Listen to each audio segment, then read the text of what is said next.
Kabayan, pag nag-abroad ka, sasampalin ka ng hirap ng buhay na akala mo dati pa chill-chill lang. Marirealize mo na yung salitang hindi pinupulot ng pera na dati naririnig mo lang sa mga magulang mo.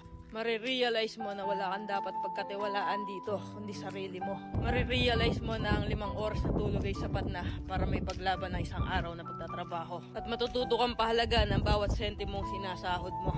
Matututo kang magtiis at magpasensya kahit minsan ikaw ang nasa tama.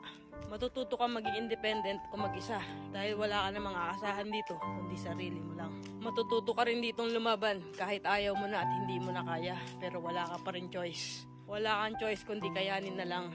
Marirealize mo na hindi pala totoo yung sinasabi nila na masarap ang buhay dito sa abroad. Kasi pag nandito ka na, masasabi mo na lang talaga sa sarili mo na ang hirap pala. At totoo din yung sinasabi nilang lahat na nasa abroad ang pera pero wala dito ang saya. Kaya sa mga nagbabalak mag-abroad dyan, patibayan ng loob dito at bawal ang mahina, bawal ang sumuko. Kasi dito mo mararanasan ang realidad ng buhay kung saan patatagan ng loob ang labanan.